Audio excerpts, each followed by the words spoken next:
Bonsoir peuple de Dieu. Je suis là pour partager avec vous les vidéos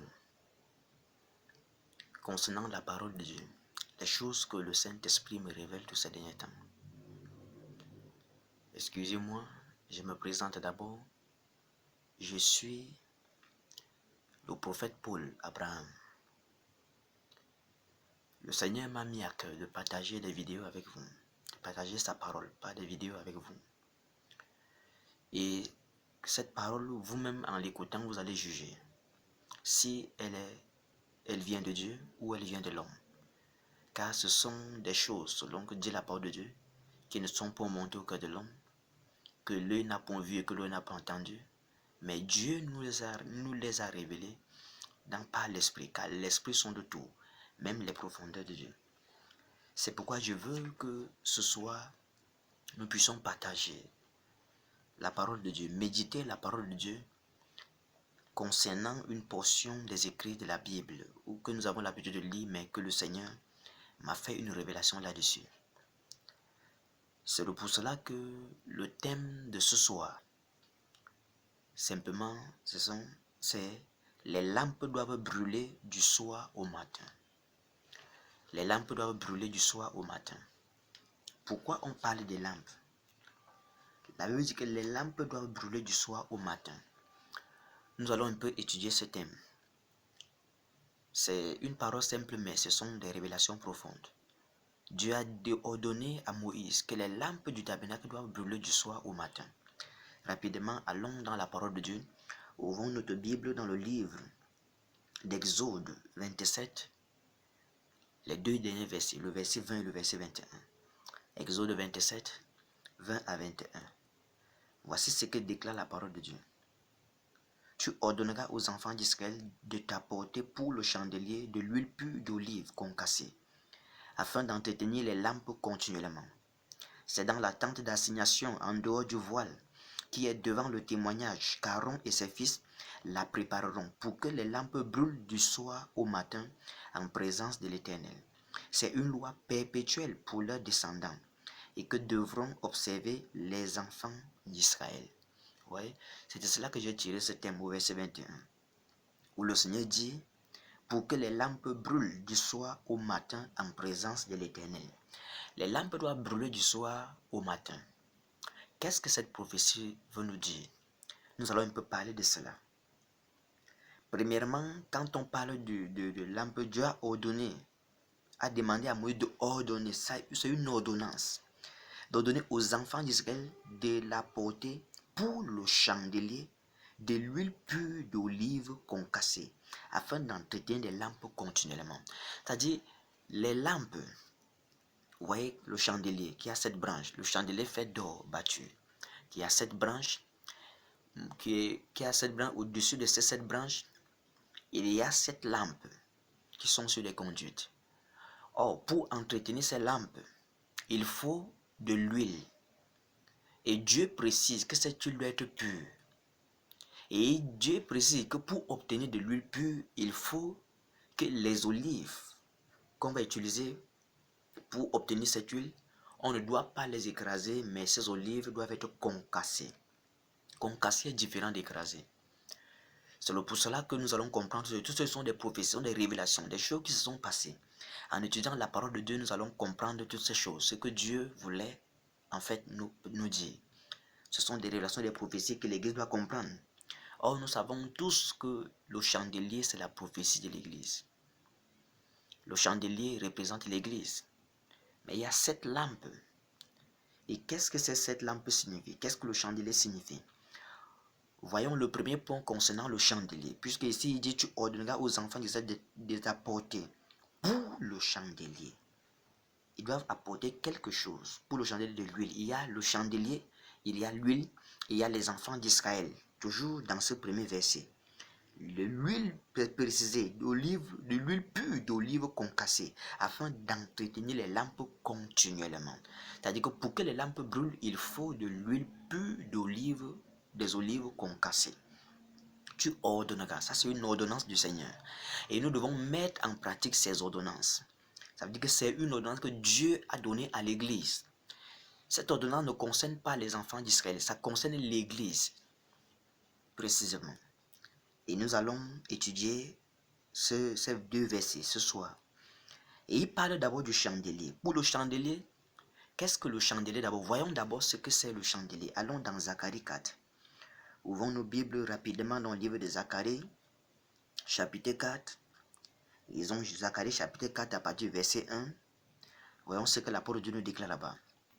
Voici ce que déclare la parole de l'Éternel. L'ange qui parlait avec moi revint et il me réveilla comme un homme que l'on réveille de son sommeil. Il me dit, que vois-tu? J'ai répondu, je regarde. Et voici, il y a un chandelier tout d'or, surmonté d'un vase, et portant 7 lampes avec 7 conduites, pour les lampes qui sont au sommet du chandelier. Et il y a près de lui 2 oliviers, l'un à la droite du chandelier et l'autre à sa gauche. Et reprenant la parole, j'ai dit à l'ange qui parlait avec moi, que signifient ces choses, mon Seigneur? L'ange qui parlait avec moi me répondit, ne sais-tu pas ce que signifient ces choses? Je dis non, mon Seigneur. Alors il reprit et m'adressa et me dit, c'est ici la parole que l'Éternel adresse à Zorobabel. Ce n'est ni par la puissance ni par la force, mais c'est par mon esprit, dit l'Éternel des armées. Ce n'est ni par la force ni par l'esprit, ni par la puissance, mais c'est par mon esprit, dit l'Éternel des armées. Rapidement, avant de continuer, lisons aussi encore dans le livre d'Apocalypse. Apocalypse chapitre 1. Lisons dans le livre d'Apocalypse chapitre 1. Nous allons lire les 2 derniers versets, le verset 19 et le verset 20. Voici ce que déclare la parole. Écris donc les choses que tu as vues, et celles qui sont, et celles qui doivent arriver après elles. Le mystère des 7 étoiles que tu as vues dans ma main droite et des 7 chandeliers d'or. Les 7 étoiles sont les anges des 7 églises, et les 7 chandeliers sont les 7 églises. Donc le chandelier c'est l'église. Mais il y a un problème dans ce verset que j'aimerais un peu rectifier. Quand il parle de 7 églises, en réalité le Seigneur n'a pas dit à Jean les 7 églises. Ça c'est la traduction. Le Seigneur voulait dire les 7 lampes du chandelier. Il ne peut pas avoir 7 chandeliers. Ça veut dire qu'il y a 7 églises. Non. Il y a 7 lampes sur un chandelier. Le chandelier, c'est l'église. Pour dire les 7 lampes, ça veut dire cette église devait traverser cette grande période. C'est pourquoi on parle de ça, l'église d'Éphèse, de Smyrne, de Pergame, de Thyatire, de Sardes, de Philadelphie et de Laodicée. Et nous sommes maintenant à l'église, à la 7e lampe qui doit brûler. La 7e lampe doit brûler, doit éclairer l'église maintenant. C'est pourquoi vous allez voir, quand vous allez vous présenter la vision du logo que le Seigneur m'a donné, vous allez voir sur le logo, il y a la Bible en bas, il y a le monde, il y a le chandelier qui est à l'intérieur du monde avec des flammes sur les lampes. Et vous allez constater quelque chose au-dessus, il y a l'arc-en-ciel et les couleurs de l'arc-en-ciel, les 7 couleurs de l'arc-en-ciel sont sur les 7 lampes. Toutes ces choses ont des significations. Quand le Seigneur va permettre, je vais vous expliquer ce que signifie ce logo. C'est une révélation que le Seigneur m'a donnée. Et pendant que nous sommes là avant de continuer, gardons toujours Zacharie 4, parce que nous allons revenir là-dessus pour parler de ça. Ici, on nous dit que le chandelier, c'est l'église. Le chandelier, c'est l'église. Mais ici, dans Zacharie 4, il dit, l'ange qui parlait avec moi revint et me réveilla comme un homme que l'on réveille de son sommeil. Il me dit, que vois-tu? J'ai répondu, je regarde et voici, il y a un chandelier tout d'or surmonté d'un vase et portant 7 lampes avec 7 conduites pour les lampes qui sont au sommet du chandelier. Et il y a près de lui 2 oliviers, l'un à la droite du vase et l'autre à sa gauche. Et reprenant la parole, je dis à l'ange qui parlait avec moi, que signifient ces choses, mon Seigneur? L'ange qui parlait avec moi me répondit, ne sais-tu pas ce que signifient ces choses? J'ai dit non, mon Seigneur. Alors il reprit et me dit, c'est ici la parole que l'Éternel adresse à Zorobabel. Ce n'est ni par la puissance, ni par la force, mais c'est par mon esprit, dit l'Éternel des armées. Ici, il nous parle du chandelier tout d'or. Et il dit, à la droite et à la gauche du chandelier se trouvent 2 oliviers, ou encore 2 rameaux d'olivier. Et nous voyons que pour que le chandelier soit alimenté, il faut des olives. Or, l'olivier les fruits de l'olivier, c'est ça qu'on appelle les olives. Et on utilise ces olives pour recueillir de l'huile. Simplement, je veux que vous devez comprendre, ici, c'est la prophétie de l'Église. L'or qu'on a fait le chandelier avec représente la divinité. Parce que l'or, c'est la divinité. Vous allez voir, quand Dieu a ordonné à Moïse de construire l'arche de l'Alliance, il a construit l'arche avec le bois d'acacia qui symbolise l'humanité de Jésus, et il a enveloppé, il a couvert ce bois d'acacia, cette humanité de Jésus avec de l'or qui signifie la divinité. Donc vous devez comprendre que Jésus-Christ qui était sur la terre, c'est le Dieu Tout-Puissant qui était là sur la terre, c'est le Père qui était là sur la terre. Lui-même en personne, mais dans un corps. Mais ce corps, tous ces miracles, ces signes, ces produits, c'est parce que ce corps était enveloppé par la divinité qui est descendue sur lui le jour de la Pentecôte. Je vous parlerai du mystère de Jésus, du mystère de la naissance de Jésus. Et ce jour, vous allez comprendre. Mais ici, cette église est faite d'or pur, c'est-à-dire l'église est divine. L'église est spirituelle et non charnelle et non naturelle. Là, vous devez comprendre cela. Mais cette église a deux oliviers, à la droite du vase et à la gauche du vase. Qu'est-ce que cela signifie? Vous devez comprendre que les deux oliviers qui sont à la droite du vase du chandelier et à la gauche représentent simplement l'Ancien Testament et le Nouveau Testament. Pour dire, cette église doit être alimentée par de l'huile, et de l'huile là sort des oliviers. Vous voyez un peu, ça c'est la parole de Dieu. Et c'est avec ça qu'on va utiliser pour alimenter. Et pendant que le prophète Zacharie pose la question à Allah, que signifie, mon Seigneur, ces rameaux? Que signifient ces choses, mon Seigneur? L'ange qui parlait avec moi me répondit, ne sais-tu pas ce que signifient ces choses? Je dis non, mon Seigneur. Alors il reprit et me dit, c'est ici la parole que l'Éternel adresse à Zorobabel. C'est ici la parole que l'Éternel adresse aux leaders de l'Église. C'est ici la parole que l'Éternel adresse à son Église, aux chrétiens, que ce n'est ni par la force, ce n'est ni par la puissance, mais c'est pas mon esprit, dit l'Éternel des armées. Ça veut dire que l'église doit fonctionner par l'Esprit Saint. Sans l'Esprit Saint, cette église n'est plus divine. Cette église n'est plus spirituelle, elle devient naturelle, simplement. Elle devient, c'est-à-dire, elle n'a plus rien de surnaturel. Le surnaturel, ce n'est pas la manifestation des miracles et autres. La présence du Saint-Esprit à l'église rend cette église spirituelle et surnaturelle. C'est ça la vérité, les deux oliviers. Et on permet que les lampes, la flamme sur les lampes doit brûler. C'est ce que on voulait nous dire ici. Et vous voyez, ces lampes doivent brûler du matin au soir. Or, nous voyons que c'est l'église, le chandelier c'est l'église. Et sur le chandelier, il y a 7 lampes, les 7 grandes périodes que l'église doit traverser. C'est pourquoi Apocalypse nous parle de 7 églises. Mais je vous ai dit ici au début, souvenez-vous que nous sommes à l'âge de l'Odyssée.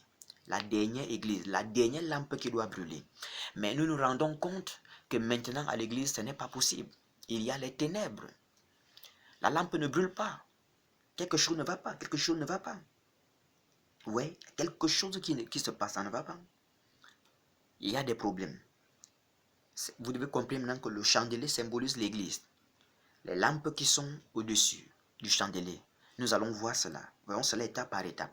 Donc gardez en esprit que le chandelier symbolise, c'est la prophétie de l'église. Maintenant, de l'huile pure. Parce que quand il a parlé, il a dit ceci, qu'il faut qu'on doit apporter pour le chandelier de l'huile. Donc après le chandelier, il y a l'huile qui se présente. Selon Exode 27, il y a l'huile. De l'huile pure d'olive concassée. Que signifie de l'huile pure d'olive concassée? Vous allez me dire, de l'huile, c'est le Saint-Esprit. Oui, on ne refuse pas. Mais comment faire? Comment le Saint-Esprit nous a été donné? Regardez, nous savons, lisons Luc 22. Allons dans Luc chapitre 22. Lisons le verset 39 au verset 46. Luc 22. Lisons dans Luc chapitre 22. Ouvrez vos Bibles avec moi. Dans Luc 22, du verset 39 au verset 46. Voici ce que déclare la parole de Dieu. Après être sorti, il alla selon sa coutume à la montagne des Oliviers. Ses disciples le suivirent. Lorsqu'il fut arrivé dans ce lieu, il leur dit, Priez afin que vous ne tombiez pas en tentation. Puis il s'éloigna d'eux à la distance d'environ un jet de pierre. Et s'étant mis à genoux, il pria, disant, Père, si tu voulais éloigner de moi cette coupe, toutefois que ma volonté ne se fasse pas, mais la tienne. Alors un ange lui apparut du ciel pour le fortifier. Étant en agonie, il priait plus instamment, et sa sueur devint comme des grumeaux de sang qui tombaient à terre. Après avoir prié, il se leva et vint vers les disciples qu'il trouva endormis de tristesse. Et il leur dit, pourquoi dormez-vous? Levez-vous et priez afin que vous ne tombiez pas en tentation. Amen. Ici, on parle de Jésus, de l'huile pure. Voici, s'il faut continuer, comme il parlait encore, voici une foule arriva, et celui qui s'appelait Judas, l'un des 12, marchait devant elle. Il s'approcha de Jésus pour le baiser, et Jésus lui dit, Judas, c'est pas un baiser que tu livres le Fils de l'homme. Ceux qui étaient avec Jésus, voyant ce qui allait arriver, dit, Seigneur, frapperons-nous de l'épée? Et l'un d'eux frappa le serviteur du grand sacrificateur et lui emporta l'oreille droite. Mais Jésus, prenant la parole, dit, laissez, arrêtez. Et ayant touché l'oreille de cet homme, le guérit. Il le guérit. Jésus dit ensuite aux principaux sacrificateurs, aux chefs des gardes du temple et aux anciens qui étaient venus contre lui, vous êtes venus comme après un brigand, avec des épées et des bâtons. J'étais tous les jours avec vous dans le temple et vous n'avez pas mis la main sur moi. Mais c'est ici votre heure et la puissance des ténèbres. Après avoir saisi Jésus, il l'amenait et le conduisit dans la maison du souverain sacrificateur. Pierre suivait de loin. Ici, on nous parle de ce qui s'est passé avec Jésus. Luc 22 nous parle de l'arrestation de Jésus. Regardez, la Bible dit, tu ordonneras aux enfants d'Israël de t'apporter pour le chandelier de l'huile pure d'olive. Ce sont les enfants d'Israël, les enfants de la chair. Les enfants selon la chair, Israël de la chair. Ce sont eux qui doivent apporter à Moïse, qui est la prophétie du Shiloh qui devait venir, du Messie, de Jésus qui devait venir. C'est à lui qu'on devait apporter cela. Et les enfants d'Israël ont saisi Jésus et ils l'ont livré entre les mains des Romains. Vous voyez? Jésus a été maltraité. Oh, Dieu dit, apportez-moi de l'huile pure d'olive, des olives concassées. Pourquoi Dieu ordonne que ces olives soient concassées? Si vous lisez Isaïe 53, la Bible dit qu'il a été brisé pour nos péchés. On ne dit pas, il a été brisé. Dieu nous précise que seul de lui, on obtient de l'huile pure seulement en concassant les olives, pas en écrasant. Puisque si on écrase les olives, il y aura la pâte mélangée avec de l'huile. Donc il faut concasser afin d'obtenir de l'huile pure. De l'huile qui n'est pas mélangée avec la peau des olives ou avec la chair des olives. C'est pour cela que Dieu précise qu'il faut de l'huile pure.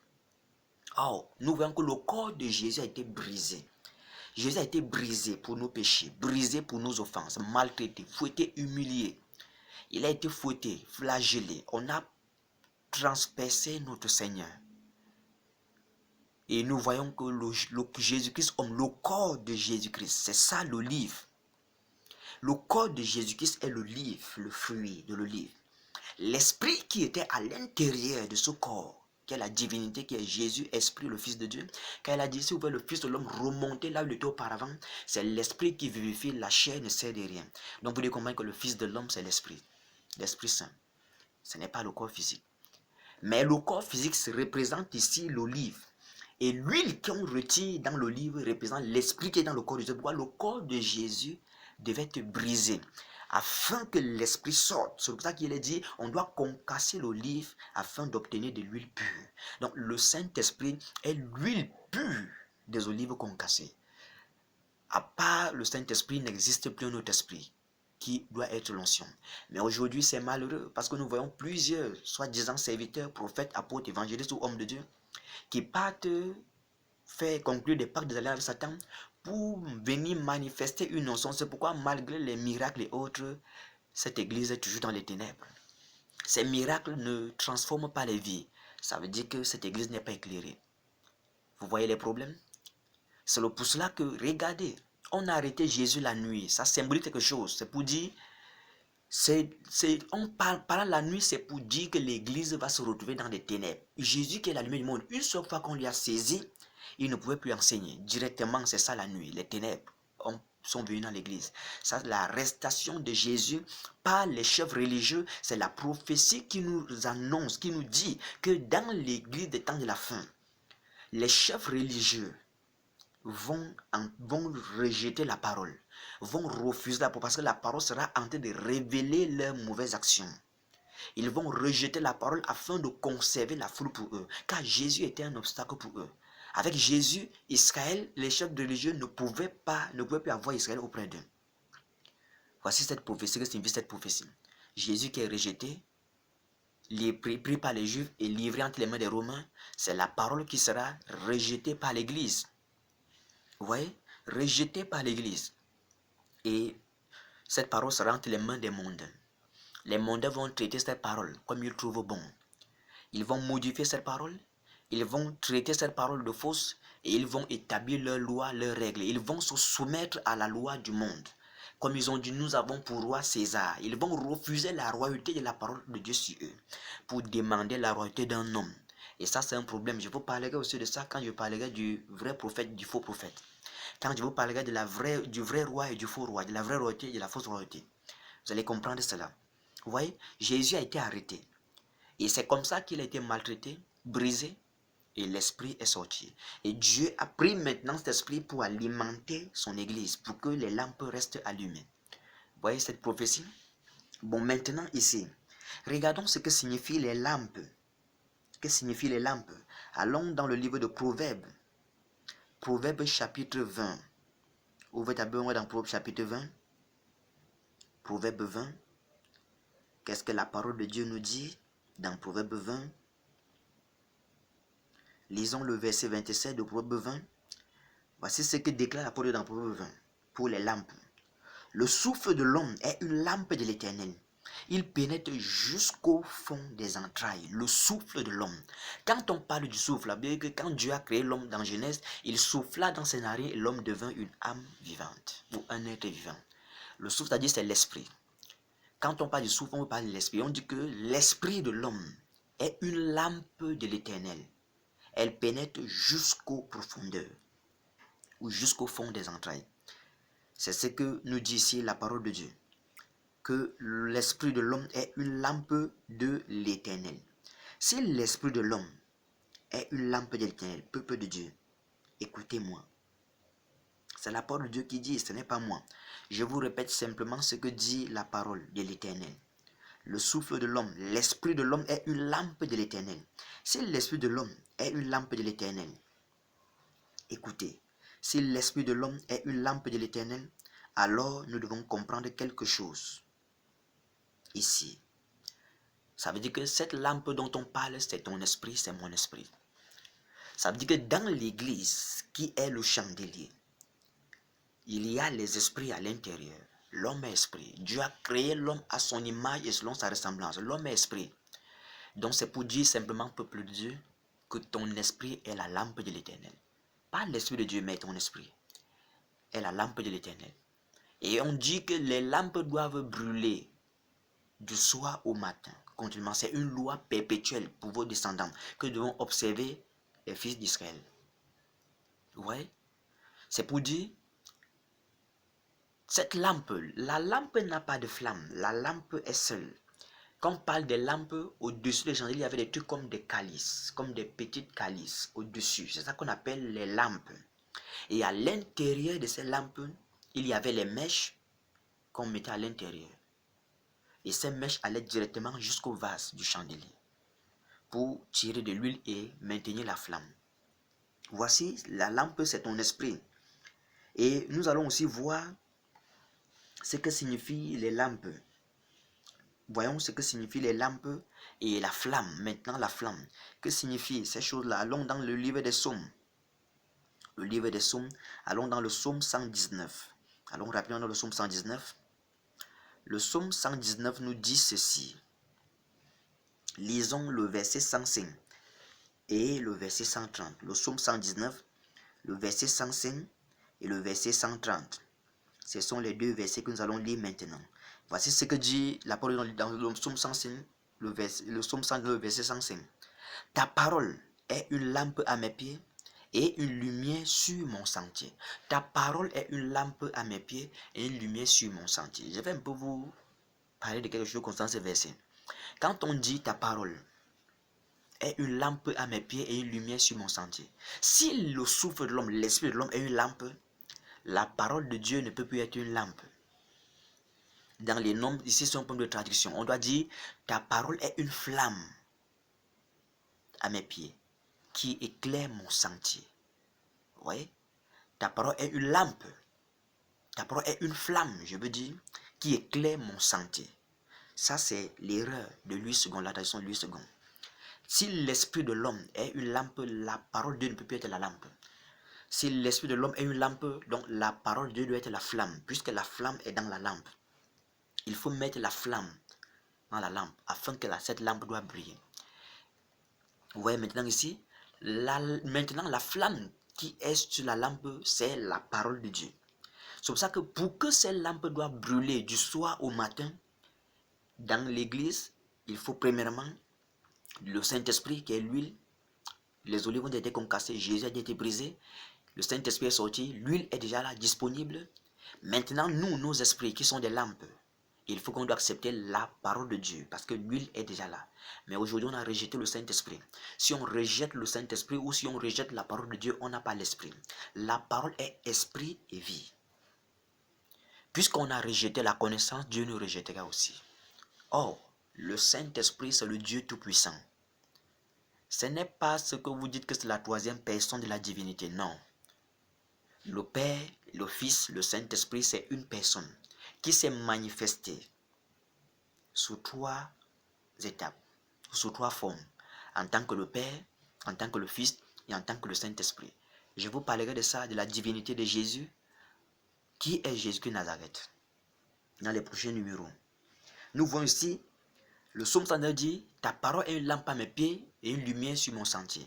Mais en réalité, c'est ta parole est une flamme à mes pieds et une lumière qui éclaire mon sentier. Le psaume 130, le verset 130 nous dit ceci. La révélation de tes paroles éclaire, elle donne de l'intelligence au simple. Vous voyez? Donc le problème n'est pas de prendre la parole et de dire, voici ce que de la parole de Dieu, tu prêches ça. Non. Peuple de Dieu, Église du Seigneur, écoutez, serviteurs de Dieu, prêtez l'oreille. Pour que la parole de Dieu devienne une flamme qui va t'éclairer, il faut comprendre la révélation de cette parole, la pensée cachée de Dieu, la pensée éternelle de Dieu dans chaque verset.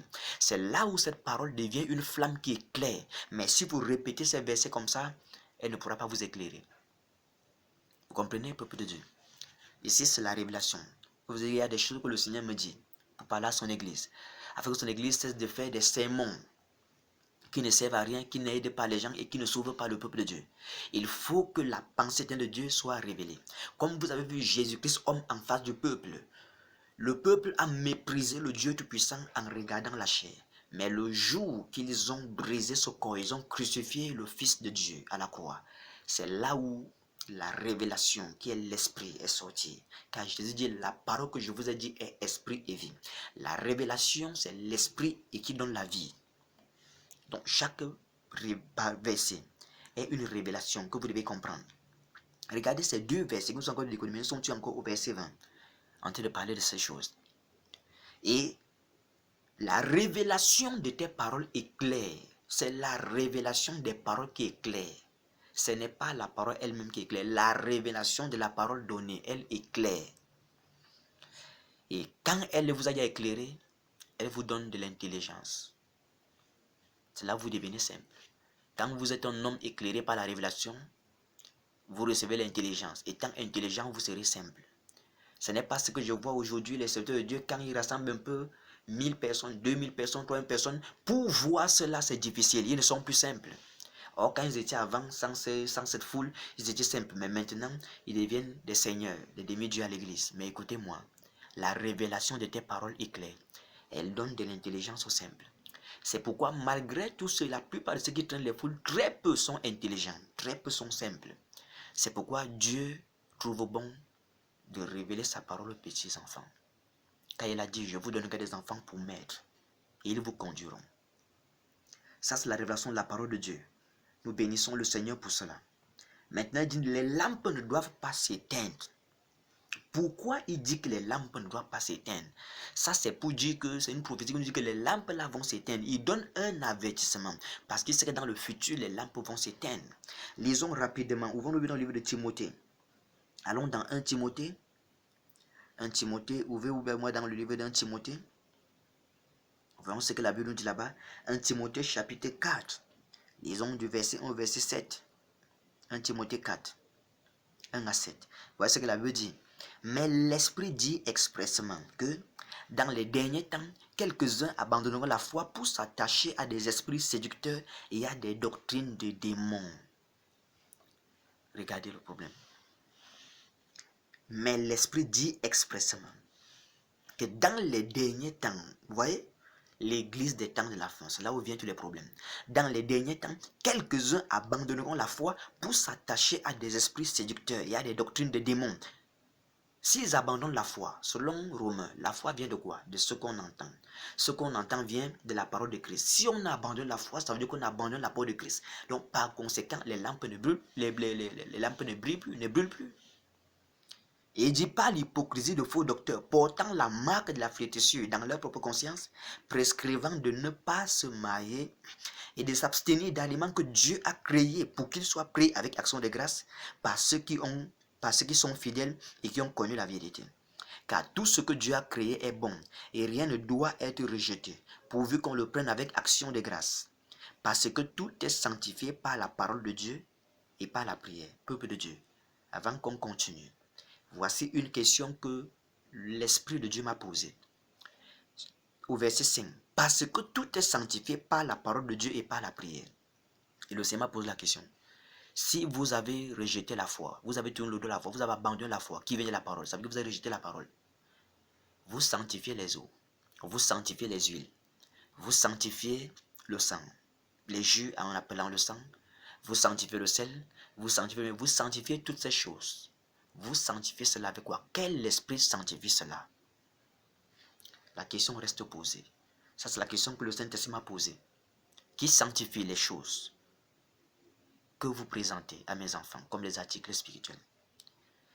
Et au verset 6 dit, en exposant ces choses aux frères, tu seras un bon ministre de Jésus-Christ, nourri des paroles de la foi et de la bonne doctrine que tu as exactement suivi. Repousse les contes profanes et absurdes. Voici ce qu'on retrouve aujourd'hui à l'église. Les contes profanes et absurdes. Des généalogies sans fin. Les gens racontent, on ne comprend ni la tête ni la queue. On ne comprend ni le commencement ni la fin. On parle de n'importe quoi à l'église. C'est pourquoi cette église, ces lampes ne brûlent pas. Ces lampes sont éteintes. Pour preuve, je vais vous démontrer cela. Allons dans le livre des Chroniques. Lisons 2 Chroniques 29. Lisons 2 Chroniques chapitre 29. Voici ce que dit 2 Chroniques chapitre 29. Vous allez voir. Lisons du verset 6 au verset 9. 2 Chroniques 29, 6 à 9. Voici ce que déclare la parole de Dieu. Car nos pères ont péché. Ils ont fait ce qui est mal aux yeux de l'Éternel, notre Dieu. Ils l'ont abandonné. Ils ont détourné leur regard du tabernacle de l'Éternel et lui ont tourné le dos. Ouais, quelques-uns abandonneront la foi. Ils ont même fermé les portes du portique et éteint les lampes. Ils n'ont offert au Dieu d'Israël ni parfum ni holocauste dans le sanctuaire. Aussi la colère de l'Éternel a été sur Juda et sur Jérusalem, et il les a livrés au trouble, à la désolation et à la moquerie, comme vous le voyez de vos yeux. Et voici, à cause de cela, nos pères sont tombés par l'épée, et nos fils, nos filles et nos femmes sont en captivité. Écoutez-moi, peuple de Dieu. Voici ce qu'il est en train de dire ici. Car nos pères ont péché et ils ont fait ce qui est mal aux yeux de l'Éternel, notre Dieu. Ils l'ont abandonné. Ils ont détourné leur regard du tabernacle de l'Éternel et lui ont tourné le dos. Le tabernacle de l'Éternel, c'est la prophétie de la venue de Jésus. C'est la prophétie de Jésus. C'est la prophétie du salut de l'humanité. Quand le Seigneur va permettre, nous allons parler du tabernacle terre à terre, expliquer chaque chose, chaque élément, jusqu'au fil, jusqu'aux plus petites choses du tabernacle. Vous allez comprendre cette révélation et vous saurez que le tabernacle représente Jésus. Et ils ont tourné le dos au tabernacle. Ils ont tourné le dos à Dieu. Ils n'ont pu regarder le tabernacle de l'Éternel. Ils lui ont tourné le dos. Ils ont même fermé les portes du portique et éteint les lampes. Voici le pourquoi dans Apocalypse 3, le verset 20, Jésus est devant la porte. Ils ont d'abord tourné le dos à la parole de Dieu, ensuite détenant de la foi. Jésus est sorti et ensuite ils ont fermé les portes du portique, les portes du temple éternel. Et nous voyons Jésus en tant que le Saint-Esprit, pas en tant que Jésus, mais en tant que le Saint-Esprit. Là, il parle en tant que le Saint-Esprit. Il dit, je me tiens à la porte, je frappe. Dans l'église aujourd'hui, celui qui est là, c'est le Saint-Esprit, mais présentement, il est à l'extérieur. Et le Seigneur m'a posé cette question. Si moi, je suis à l'extérieur, quel esprit opère des miracles à l'intérieur, dans mon église? On glorifie, on dit, gloire à Dieu, que Jésus soit béni, que le nom de Dieu soit béni. Si moi, je suis devant la porte, qui opère ces miracles?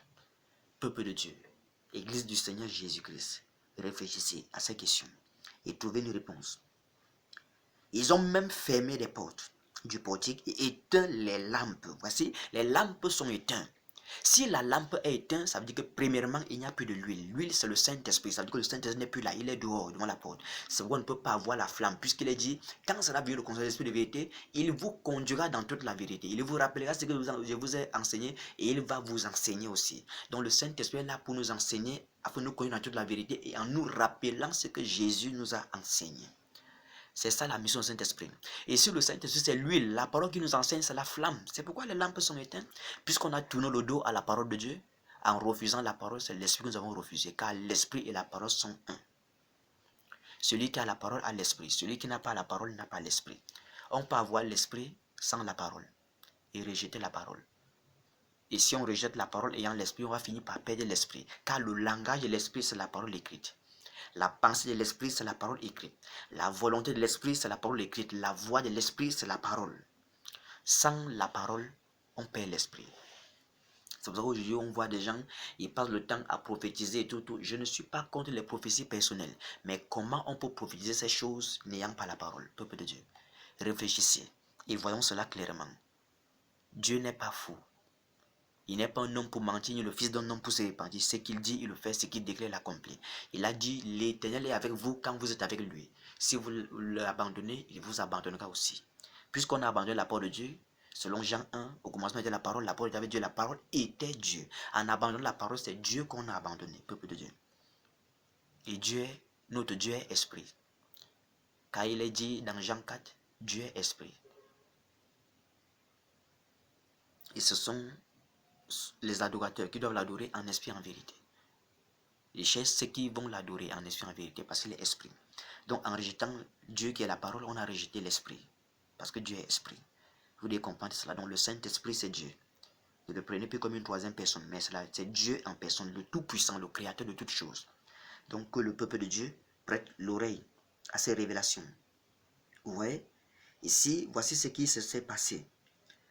C'est pourquoi Apocalypse 3, le verset 20, la Bible dit, je me tiens à la porte et je frappe. Si quelqu'un entend ma voix, tellement que le peuple est occupé dans les prières, dans les ceci, vous passez le temps, vous priez de gauche à droite. Peuple de Dieu, arrêtez ces choses-là. Prier n'est pas mauvais, mais si vous priez sans celui qui écoute la prière, ça vous sert à quoi? Oh, il est dit, toi qui écoute la prière. C'est celui qui écoute la prière devant la porte. Il frappe si quelqu'un va entendre sa voix. Quand vous priez dans l'église, qui va vous exaucer? Et qui vous exauce? C'est pourquoi je vous parlerai du serpent d'airain glorifié dans l'église des temps de la fin. C'est une révélation que le Seigneur m'a donnée. Qui exauce? Le serpent d'airain exauce les gens et on dit que c'est Jésus. Ce n'est pas Jésus, mais c'est le serpent d'airain. Peuple de Dieu, faites attention. Que vos yeux s'ouvrent. Où sont les prophètes de maintenant? Où sont les prophètes?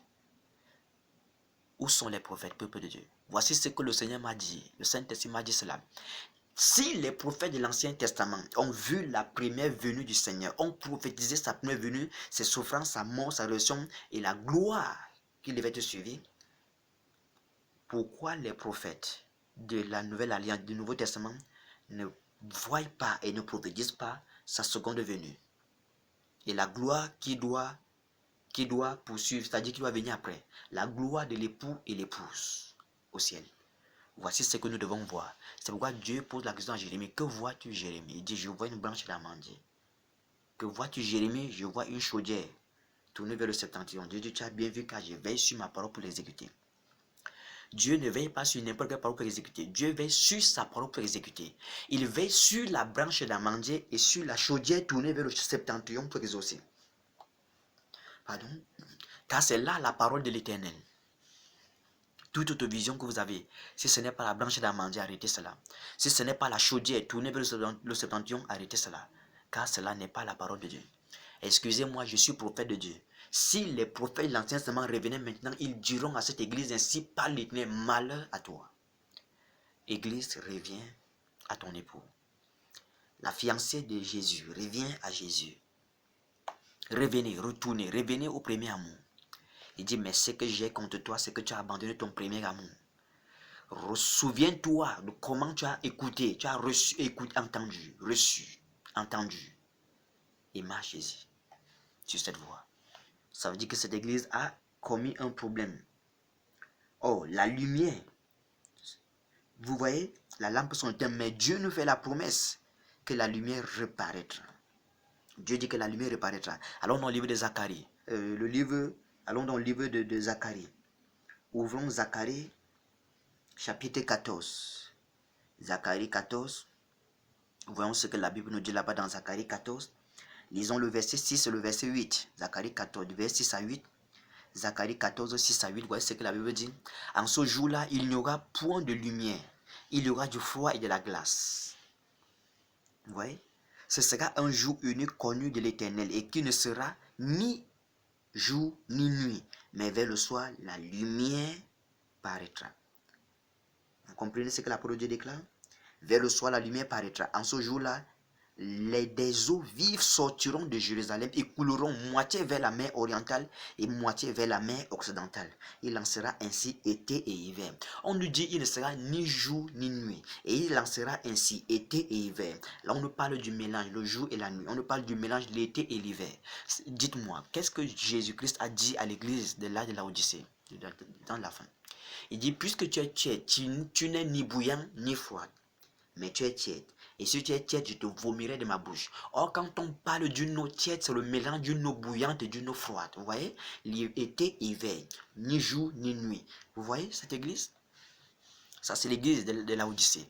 Cette église dit, je suis riche, je n'ai besoin de rien, ceci, mais Dieu dit, tu es misérable. Malgré ces richesses, ces miracles, ces grosses voitures, vous roulez, ces bâtiments, Jésus dit, vous êtes misérable, pauvre, nu et aveugle. Or, il a dit, ouvre mes yeux, afin que je puisse contempler les merveilles de ta loi. Les yeux ouverts, l'ouverture des yeux, c'est de contempler les merveilles de la loi de Dieu. Toi qui prêches, tu dis que tu prêches la parole de Dieu. Tu prophétises, tu opères des miracles, tu ne prêches pas la parole. Qui opère des miracles par toi? Il est bien dit que à chacun de la maison, l'esprit est donné pour l'utilité commune. Mais là où il y a l'esprit du Seigneur, là aussi est la liberté. C'est ce que dit la parole de Dieu. Or, la Bible dit, vous connaissez la vérité vous affranchira. La vraie liberté vient de la vérité. Mais comment toi, tu opères seulement des miracles? Si tu opères des miracles sans la parole, il y a un problème. Prophète. Si tu opères des miracles sans la parole, tu prophétises sans la parole, il y a un problème. Apôtre, évangéliste, pasteur, docteur. Tout le monde veut devenir prophète. Faites attention. La Bible dit, faisons attention. Ne cherchons pas à devenir tous des enseignants, car nous serons jugés sévèrement. Pour enseigner la parole de Dieu, c'est un appel. Et aujourd'hui, l'église du Seigneur manque des docteurs. L'église du Seigneur manque des enseignants. Les prophètes de Dieu sont très rares, ceux qui vont venir avec la révélation prophétique. C'est pourquoi j'ai béni le Seigneur pour le prophète berger Moïse, le Chukwumalo. C'est un grand homme. C'est un prophète de l'Éternel. J'ai béni le Seigneur pour l'apôtre Mamadou Karambi. Je bénis le Seigneur pour sa vie. C'est un père, c'est un patriarche de l'église. Ça, ce sont des gens, quand je les écoute, je reconnais en eux l'esprit de la parole. Car là où il y a l'esprit du Seigneur, là aussi est la liberté.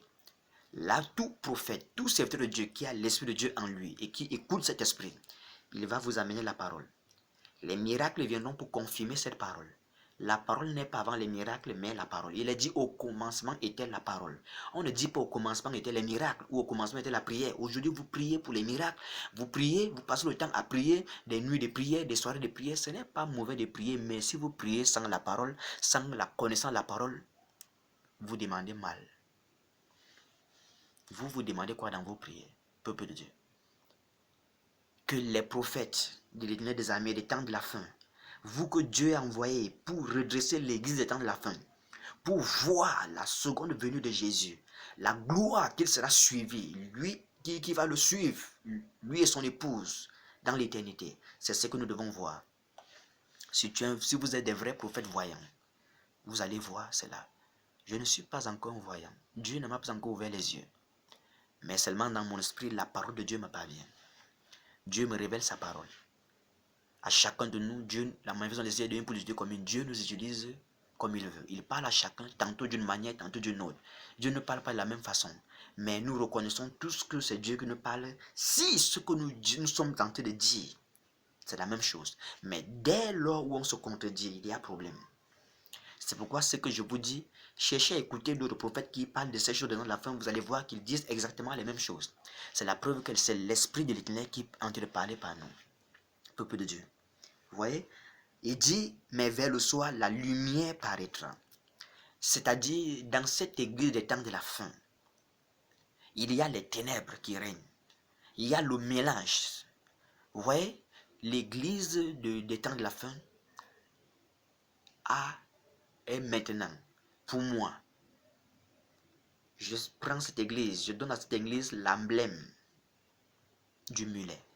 Car le mulet est le produit de deux espèces mélangées, accouplées. Le cheval et l'âne. Or, il est dit, tu n'accoupleras pas deux animaux, deux espèces différentes. Mais c'est ce qu'ils allaient faire, ils ont eu les mulets. Et c'est pourquoi le mulet n'a pas de sémence. Le mulet ne peut pas se reproduire, ne peut pas se multiplier. C'est pourquoi cette église de maintenant est comme ça. Or, l'âne signifie la vision de la croix. Parce que nous avons vu le Seigneur monter sur le dos de l'âne pour entrer à Jérusalem afin d'aller à la croix. Mais nous voyons aussi dans le premier saut le cavalier. L'antichrist qui fait son entrée sur un cheval blanc. Vous voyez, le cheval et l'âne mélangés. Le monde et l'église, et le monde, la loi du monde et la loi de Dieu, vous mélangez cela. Le spirituel et le naturel. Vous mélangez cela. L'église qui est divine est mélangée avec le monde. Aujourd'hui, quand on entre à l'église, on voit tout ça est mélangé. C'est pourquoi vous ne pouvez pas vous multiplier. Comme le mulet ne peut pas se reproduire, c'est pour ça que l'église dans la fin ne peut non plus gagner des âmes.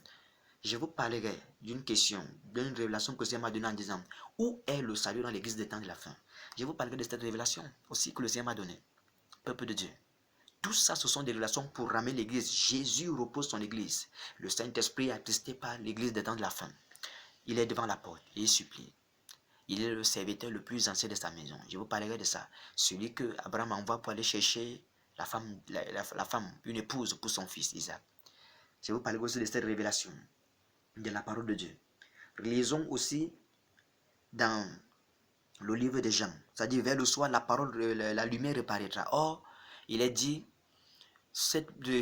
au commencement était la parole était avec Dieu et la parole était Dieu.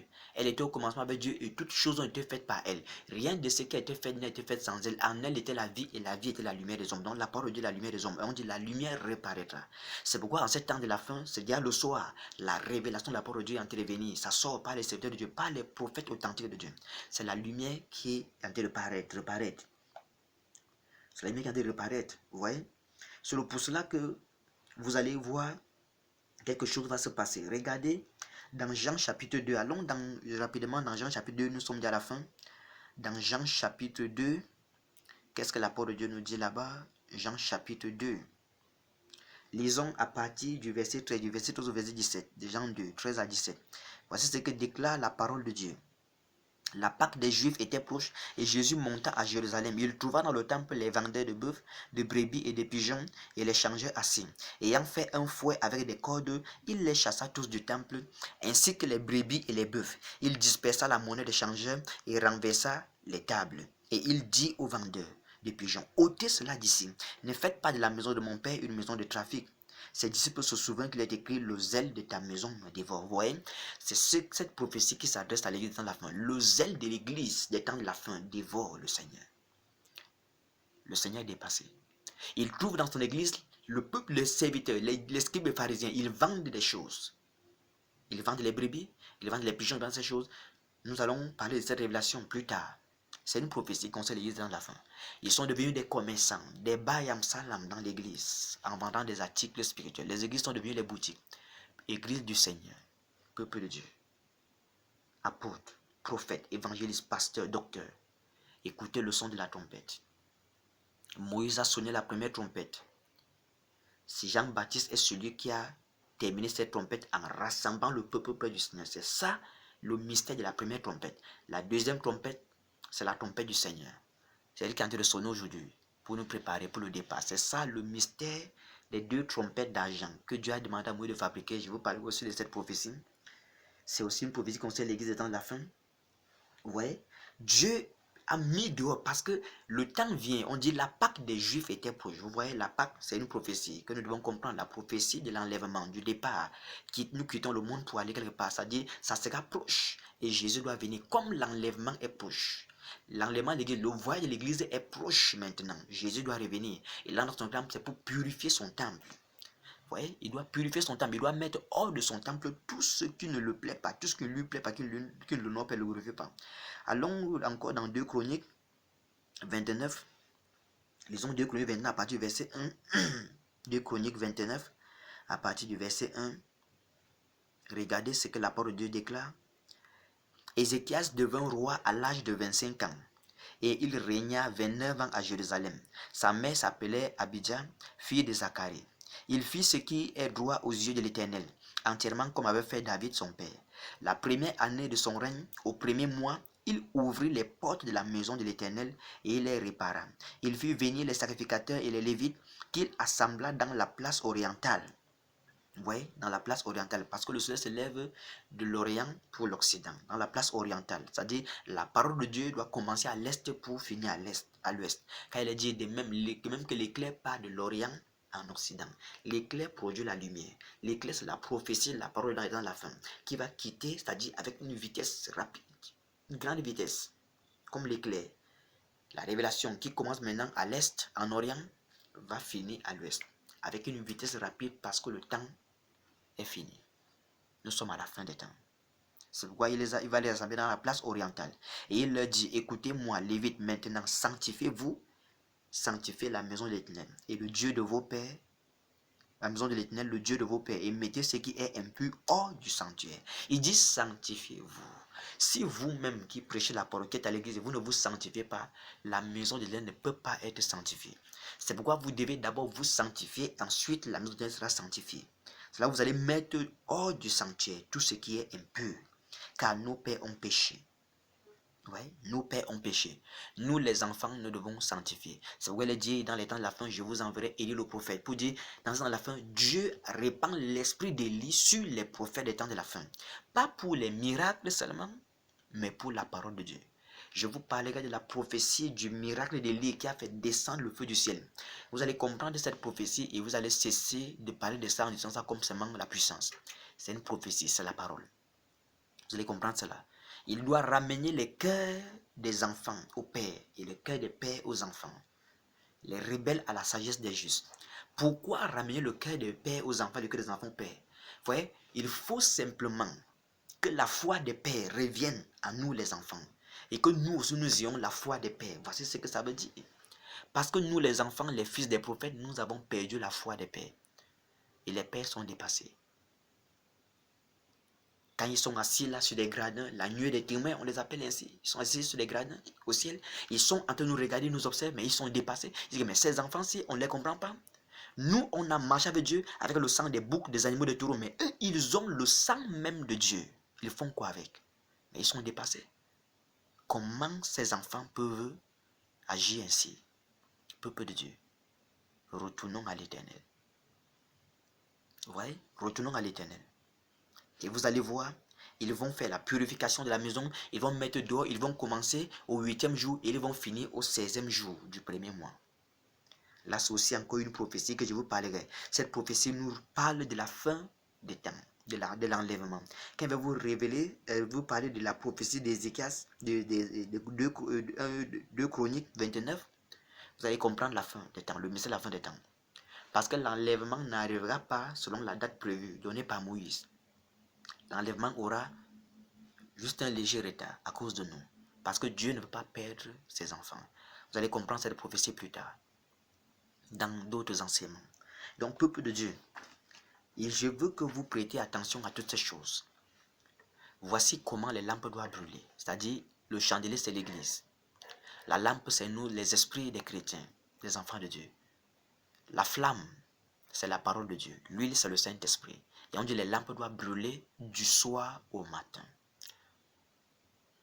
Jésus-Christ est venu, le jour il a dit aux disciples, n'est-ce pas 12 heures au jour? Il est venu au milieu du jour. Et il a fini. Il a dit, je suis la lumière du monde. Donc Jésus-Christ est le soleil du monde. Il est venu éclairer le monde. Et quand Jésus est mort, la nuit est tombée. Le soir est arrivé. Les apôtres ont commencé à œuvrer le soir. Vous devez comprendre cela. Et la Bible dit que les lampes doivent brûler du soir au matin. C'est pourquoi le jour de la Pentecôte, la parole de Dieu qui est venue sur eux, ils ont reçu la parole de Dieu, la parole de Dieu que Jésus les a enseignée. Cette parole s'est manifestée sur les apôtres comme des langues de feu. Vous voyez, quand vous mettez la flamme, le feu dans une lampe, cette flamme est comme une langue.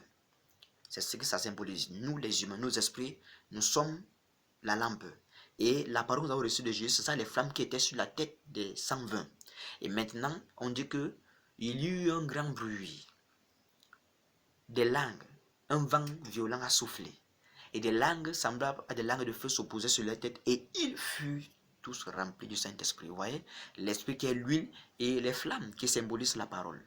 Vous voyez, c'est là où le Seigneur a allumé sa lampe. Parce que le corps de Jésus qui est le livre concassé et l'huile qui est le Saint-Esprit qui est sur le corps est revenu et les lampes ont été allumées. L'église a été allumée le soir. C'est-à-dire cette flamme qui s'est allumée sur l'église, sur les yeux des apôtres, devait brûler jusqu'à présent. Peuple de Dieu, est-ce que les lampes de Jésus sont allumées? Est-ce que ta lampe est allumée? La prophétie des 10 vierges, je vous parlerai de cela aussi. Est-ce qu'il y a de l'huile dans ta lampe? S'il n'y a pas de l'huile, cette flamme va s'éteindre. Ce zèle pour la parole va s'éteindre. C'est pourquoi tu dois chercher le Saint-Esprit. Nous avons besoin du Saint-Esprit maintenant plus que jamais, peuple de Dieu. Sans le Saint-Esprit, nos lampes ne pourront pas briller. Nous ne pourrons pas gagner les gens. Nous ne pouvons pas dire au monde quitter les ténèbres, venir à la lumière quand nous-mêmes nous sommes dans les ténèbres, peuple de Dieu. Retournons en la parole de Dieu. Il est dit au commencement était la parole. Jésus est l'alpha et l'oméga. Si au commencement était la parole, sachez aussi que à la fin, ça sera la parole. Nous avons commencé par la parole. Nous devons aussi finir par la parole. Peuple de Dieu, voici les choses que le Seigneur m'a mis à cœur de partager avec vous ce soir. Je bénis et je glorifie le Seigneur pour cela. Que le nom de Jésus soit béni, que le Saint-Esprit, qui est le révélateur de ces mystères, soit glorifié. Père, je te bénis pour ce moment. Je bénis tous ceux qui ont reçu cette parole. Je bénis tous les endroits, toutes les églises, tous les hommes de Dieu, les chrétiens, qui écoutent cette parole, qui reçoivent cela partout, tous ceux qui vont visionner cette vidéo au Saint-Esprit. Je prie qu'ils soient bénis au nom de Jésus. Et je prie que la grâce et la révélation de la parole les touchent et qu'ils reçoivent cette connaissance, qu'ils soient éclairés, qu'ils sortent des ténèbres et qu'ils soient éclairés par ta parole. Au nom de Jésus, je prie que la révélation de ta parole, Seigneur, donne les dons de l'intelligence et qu'ils deviennent simples, afin que ton Église soit encore éclairée, illuminée de plus. Peuple de Dieu, que le Seigneur vous bénisse et qu'il vous garde. Au nom de Jésus-Christ de Nazareth, nous avons prié. Amen.